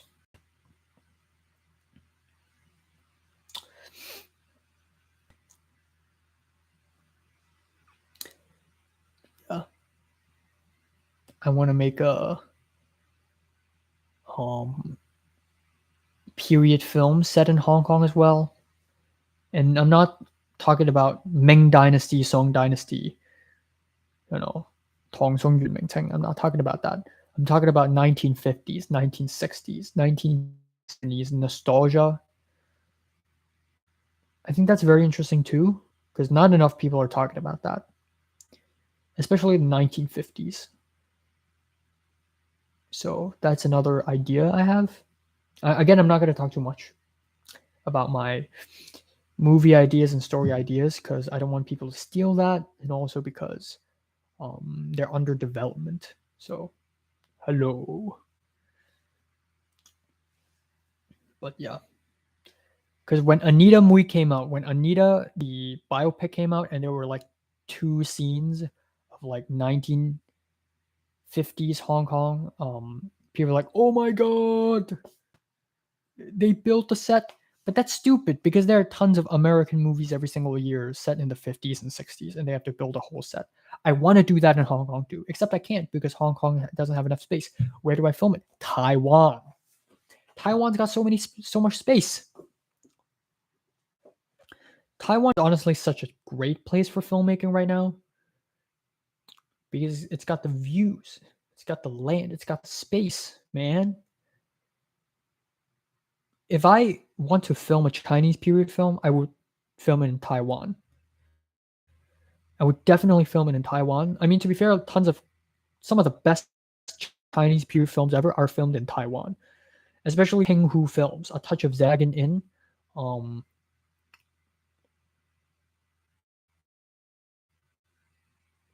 so I talked about Japanese culture and Korean culture and how they have been on the rise, and I believe the next culture to be on the rise is going to be either Taiwan, Philippines, or Thailand. It's one of these three. My money's on one of these three. Um, Filipino culture, honestly, I think it really like came through with a lot of memes on the internet. And Taiwanese culture simply because Taiwanese is just popping off lately. Taiwanese music, Taiwanese film, Taiwanese TV shows. Again, with incantation, that is a huge that's a good omen. And also, just very strong relationships between Taiwan and South Korea, as well as Taiwan and Japan. Taiwan and Japan have always been in good relationship, and Taiwan and South Korea are also in good terms. One of the Taiwanese girls, like Tsuyu, is in Twice, which is a K-pop girl group. I don't even know all that much. And then there's Thai culture, and that's only because Thai dramas are on the rise. But really, politically, Thailand is also in shambles. So I don't know how well will Thai culture develop and be promoted. Especially given how a lot of Hong Kong movies and Hong Kong TV shows and Chinese movies and TV shows depict Thailand as a kind of drugs. It's Thailand is either the land of drugs, crime, or the land of same. Not again. The same way how a lot of American movies depict Mexico as just full of drug cartels. It's stupid. Yeah, it's you. Um, I want to see better Thai representation, man. Really do. I want to see better Southeast Asian representation in general. You know, there are so many other Asians out there as well. Like when an American talk about Asia, they really talk about China, Korea, and Japan. But then there's Central Asia, the Kazakhstan, Uzbekistan, Tajikistan, Turkmenistan, Kyrgyzstan. Where are they? I want to see Central Asian representation.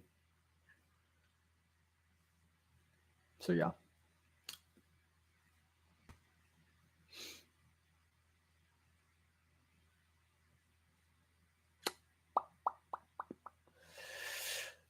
Oh my god. I don't know. Filmmaking, man. Filmmaking is crazy. Hello. Even though a lot of people are saying hello now, I have to end the stream very soon because I have to go packing. I have to watch Heathers and then I have to go packing. I'm gonna pack a little bit, watch Heathers, and then pack a little bit. Ugh. But yeah, I guess again, what Hong Kong needs right now in terms of Hong Kong cinema is education and journalism. There's only one university in Hong Kong that provides a film major, and that is Baptist University. Not even Hong Kong U. Where will you go tomorrow, if I may ask? Back to Hong Kong? Yes, I will go to the airport tomorrow. I will go to the Los Angeles airport tomorrow night, and then I will take a plane to Hong Kong. Yes, that is what's going to happen. And I'm going to arrive on July 16th.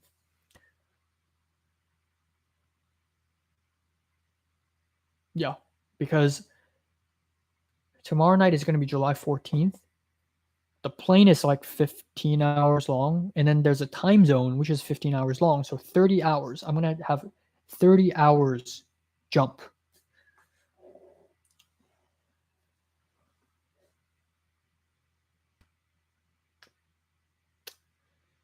So yeah. Have a good journey. Thank you. Arigatou gozaimashita. Dankeschön.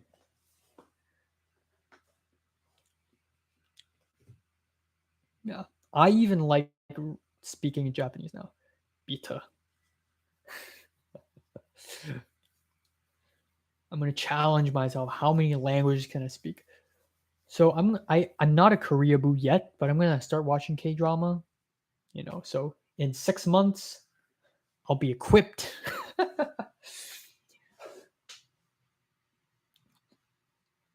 But I genuinely enjoy like I went to a supermarket, the Nijia market nearby, near my apartment, and there were actual Japanese people there sometimes. And they're gonna be like, ooh, and there's like a Japanese family, and the kids like yada yada.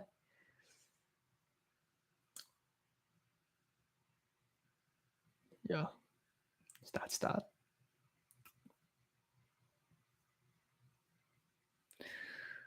I don't know. I don't know. I don't know why I haven't met a single Korean person in college so far.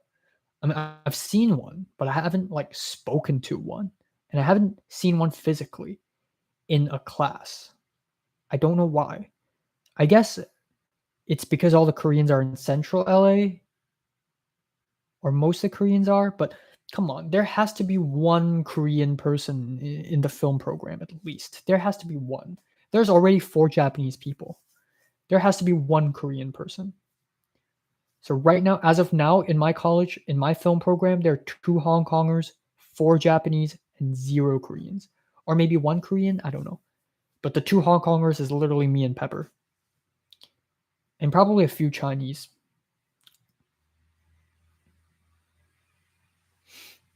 But I haven't met a single Korean person. Well, in my opinion, my university has a lot of Chinese people. I barely see any Koreans. Is that university maybe there just aren't a lot of Koreans in your city. Koreans, they group up. I mean, all like ethnic minorities group up in a very specific area. Like how Japanese people in LA, they're either in West LA or they're in Little Tokyo, and almost all the Koreans in LA are in the central, and then all of the Chinese, Hong Konger, Taiwanese, and Vietnamese are on the east side, and it's sort of separated like that. I'm in Japanese territory right now. Like sometimes I would hear Japanese people outside of my window of my apartment, outside, like a bunch of yakuzas yelling out loud. I don't know why, but a lot of Japanese Americans look like gangsters. I don't know why.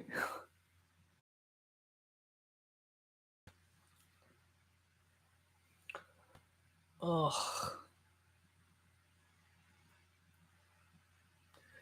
But yeah, I'm real looking forward to going back to Hong Kong. I just can't really imagine how many stories I will tell. Like if you give me 10 hours, I will not be able to finish talking about my life here in LA so far. Um, I just can't wait to tell my friends stories. I can't wait to see Cedric again. The last time I saw Cedric was 2020 July 1st. The last time I saw Natalie was 2021 December 20th. The last time me, Cedric, and Natalie hung out was 2019 August 30th, 31st. The last time I saw Leo in Pink, Leia in Pink, is December 21st. And then the last time I saw Miriam was December 23rd. And the last time I saw Zara was December 17th. I remember all those days. And the last time I saw Mary was May 11th of 2020. And the last time I spoke to her is like November. I don't even remember now. I don't want to plan too much again. I may go to the anime expo, maybe. And I'll have good food. I'll relax. I'll sleep. Enjoy air conditioning. Because air conditioning in LA, especially in this apartment, it's not centralized. It is centralized. So you turn on the air conditioner and the whole apartment is air conned, but not your bedroom. the air goes to your bedroom, but it's not at your bedroom. Man, I really need to end the stream. I've been saying that for like half an hour now. Okay. Sayonara. No, that's not the right word. Mata ne, minna. And thank you everyone for. Hope you have a splendid time in Hong Kong. Wish you all the best. Thank you very much. Thank you. Thank you. Thank you. 감사합니다. Yep. All right. All right. Bye bye.